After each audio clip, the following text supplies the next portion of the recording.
Hi, everyone. Welcome back to a new episode of Emerging Brands Podcast with Kelly Bennett.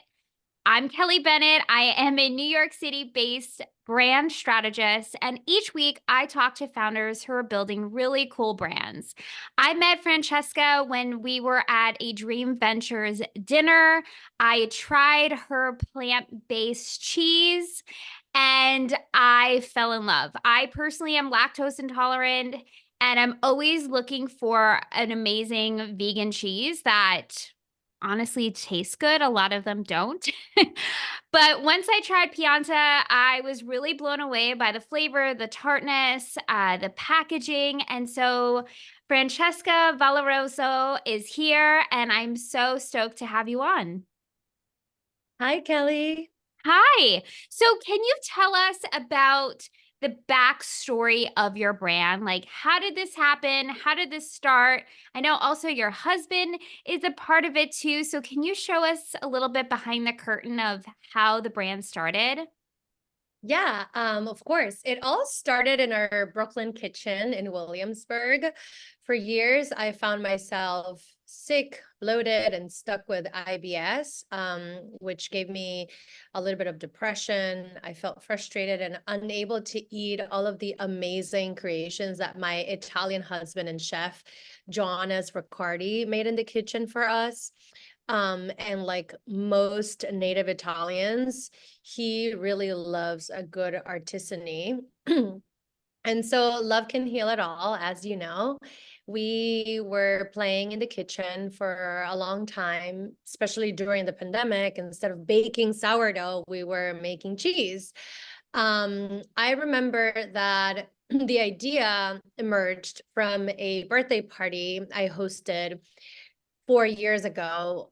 He cooked a plant-based meal for all of the guests in my birthday party, and the favorite dish was the cheese board, and all of the cheeses were plant-based cheese. So Ooh. our cheese, the immunity wheel, was born in our apartment, and he is the creator of the recipe. I am the co-founder and CEO. So cool. So when you had your birthday party and he cooked this amazing meal, did your guests know that that was plant-based cheese? Yeah, I mean, we told everyone that it was a plant-based meal. It was a party and, it was a dinner party, and I booked a place downtown and had a DJ, had a cello player, and we told everybody that it was a plant-based meal. 'Cause Were they everyone wanted creations. were they surprised of how good it was? Yeah, yes. Oh, people are always really surprised at how good it is and how similar to actual, cow or animal cheese is. That is so cool. So you had the dinner party, you got really great feedback. People were like, "Okay, this actually tastes really good for plant." I think of all the categories, plant-based cheese in particular, people are really critical because people who eat regular cheese are very passionate about it. So I think getting non-vegans or people who don't necessarily eat plant-based to like a plant-based cheese is a big deal. So what happened from that dinner party to then starting to sell it? So the initial idea was always to open a plant-based cafe in Okay. Brooklyn. And I remember we had a deck, and we had um, a plant-based investor interested in our idea, and he was helping us digest the idea. But COVID hit, and we were all in lockdown, and Mhm. most restaurants were closed. So we obviously weren't going to open a restaurant in the middle of a pandemic. I mean, who was going to give us the money? It was almost impossible to raise money at that time because restaurants were closed. Totally. And so that's when the idea emerged. I said to him, the best thing you made during that dinner was the plant-based cheese. Everyone was raving about it. They were all talking about it. I mean, it was the first thing that they were like just super excited about. So I said to him, why don't we just package it and have a CPG company versus a cafe, because restaurants are really hard to, survive, especially during a pandemic. Yeah. He's always been a restaurateur. He was a pizza chef for a long time. Then he was managing a big restaurant in Manhattan. He had under like 60 employees. Wow. That he was managing. He was working double shifts all the time. He's been from, a server to a pizza chef to an actual chef to a manager to, I mean, you can name it. He knows every corner and every secret of restaurants and that's a very hard industry, and it's been really hard on him for a while. So that's how the idea emerged. I said to him, let's just co-found a CPG product and a brand, and he was down, and that's how it started. But yeah, people were asking all sorts of questions about the process and and how to make it and what it was made of, and especially it's so special because it's raw and it's fermented. Right. Yeah, so I feel like it's still a mystery for people who eat our cheese. Like, how does it taste so good? But it's really simple, actually. The So the recipe. fact that it's raw and fermented, how did that translate to getting it in the first stores that you're now in and different retailers? Was that a hard sell, or did they get it? Did they understand, okay, this is what makes this cheese different? Well, yes. I mean, that is a challenge we've had. The shelf life, it's definitely been a challenge for us. Because people are not ready for, I don't want to generalize. Let me back up a little bit.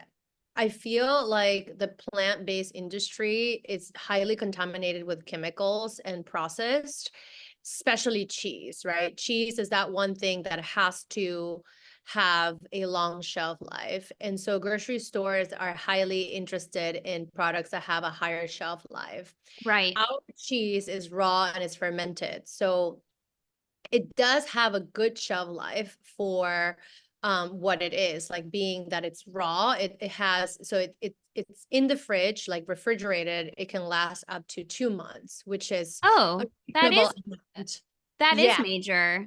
yeah, without any chemicals, any binders, any sanctum gum, anything, any natural flavors, anything.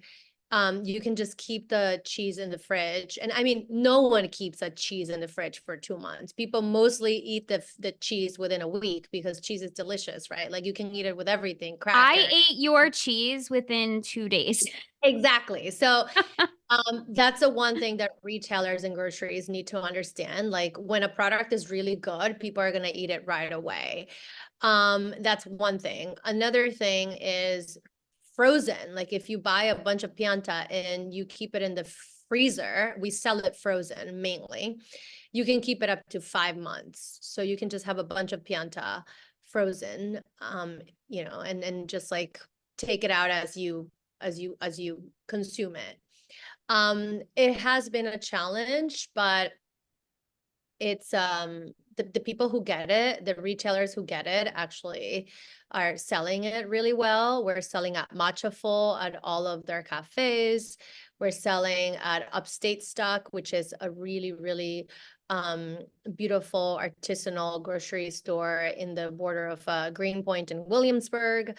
Yo in Bushwick is another one. We love them so much. They really care about their products and about the brands they carry. It's super tiny, but they are selling pretty well out there in Bushwick.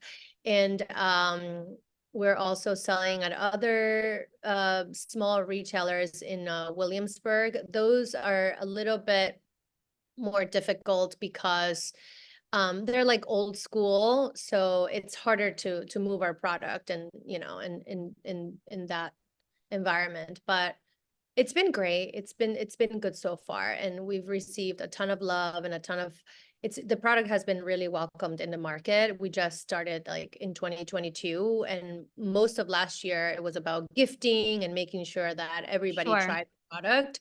So yeah, so far it's been a challenge, but it's also been for people who actually, want fresh, clean products, they're more than happy with the product. I love that. And the fact that you are now able to understand more how the consumer perceives the product and speak directly to how to better sell it. Also, it sounds like just educating the retailers also on how to explain it and understand what makes it different.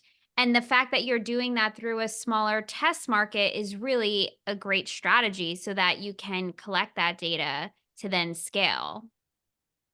Yes, exactly. So I feel like our market is very niche, and educating the retailers, it's a huge focus for us this year. I think that's really, really important for us to scale and increase sales and grow and see real growth. Totally.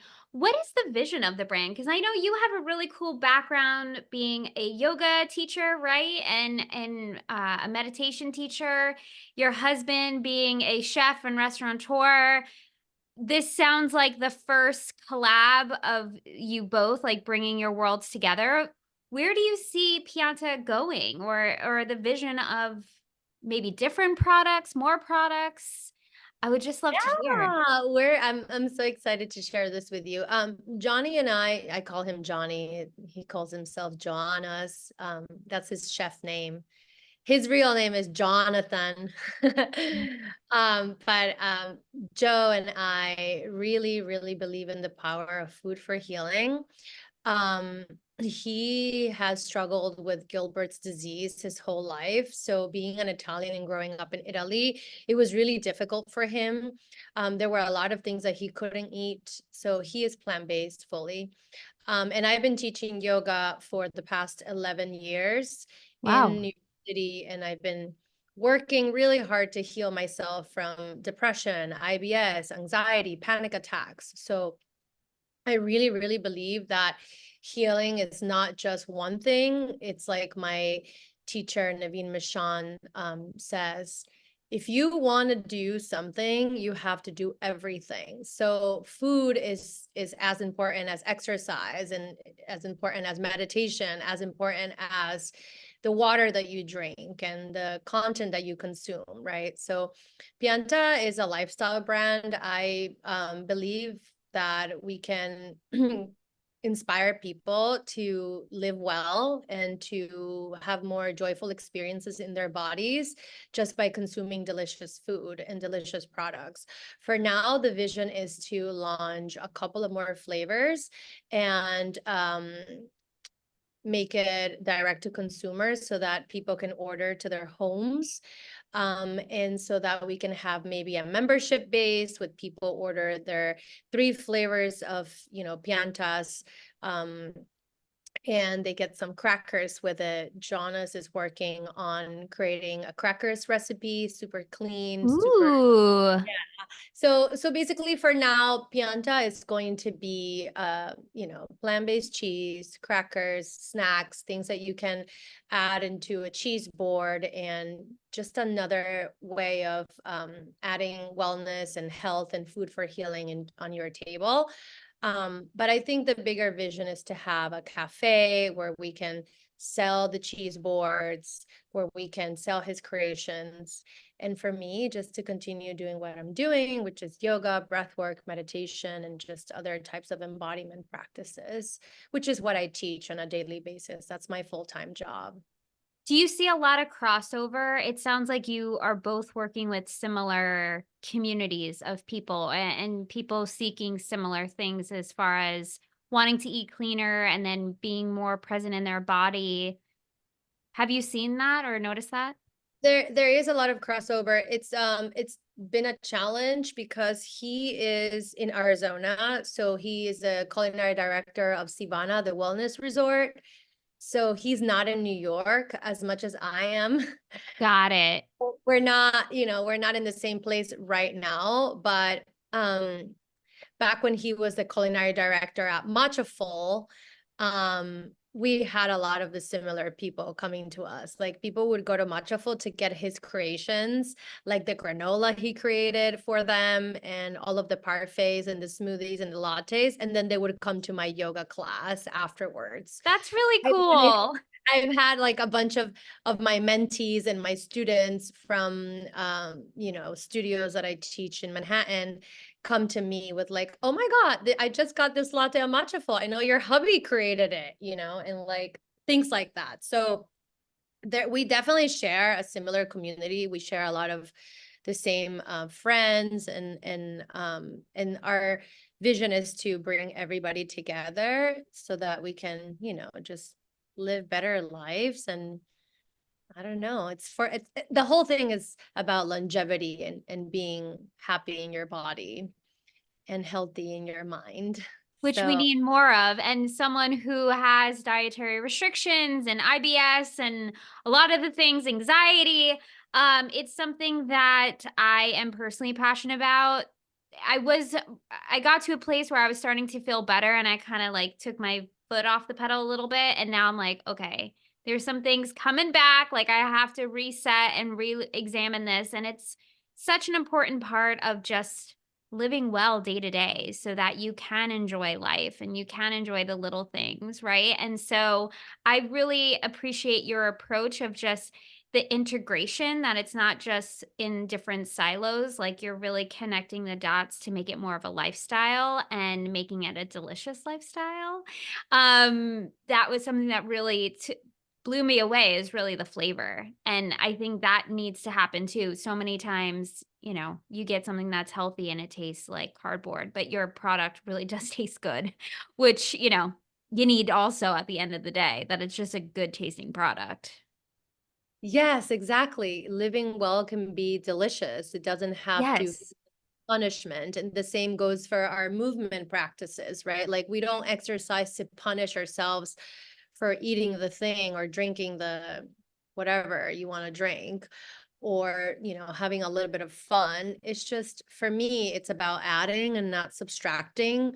So like obviously sometimes I crave a good pizza and I'll eat a pizza with regular cheese, but then on a daily basis I add Pianta to my diet and my gut feels so much better, and like I don't have the inflammation that I was dealing with in my stomach as much. But to me, it's all about adding versus subtracting. So if you can add a little bit of, I don't know, health and wellness into your routine and just notice the difference, and that already is creating change and a new pattern, and then just making your life a little bit more enjoyable. I love that. And thank you for saying that clip, because I will personally just replay this and be like, okay, I got this. What advice would you share to someone who is maybe in their kitchen right now in Brooklyn, cooking up something or making something, and they're like, I feel like this could be a brand, this could be a product. What is some advice you would share with them to help move that move that idea along? Well, first of all, I would tell them if they have a full-time job, keep it, because it's Mhm. really hard to move product in a world that, where we have so much happening. There's space for everyone, but also um there are a lot of products out there. So yeah, keep your job. Like I've kept my job and I work on Pianta all the time, but I also teach full time. So that's one thing for me, staying humble and knowing that it takes a long time. Have a lot of patience with yourself Mm. and make it really accessible for everyone. And then always think about how you're going to scale. That's something I wish I thought about more in the very beginning. But scaling a product can be very, very challenging. So make sure that you have those sales and those numbers before you scale, especially if it's a product that expires, because that's a challenge, right? Like Yes. going to a co-packer and giving them the recipe and producing 5,000 piantas. But what if I don't have those sales yet? So make sure that you have the community and the people who are going to buy your product. Um, which is, like it's a challenge. It's not easy. Having a CPG company, it's quite difficult, but it's doable. It just takes time, like Takes every time. life. All things of Yes. quality take time. It really does. And I appreciate that advice because in the day and age that we live in, I sound like such an elder millennial saying that. But in this day and age, we tend to think that everything, if it's not happening quickly, it's not happening, but it genuinely takes time. And so I think that's a really great reminder of just keeping everything in this very holistic view of eating well and taking care of yourself, mind, body, soul, all the things, just collectively it builds up and it's incremental. And so I really like that approach also to how you look at entrepreneurialism and building a brand and small business. It seems like you have a similar approach to that as well. Yeah, I do. I really, I understand that all things take time and a lot of work and a lot of sweat and tears.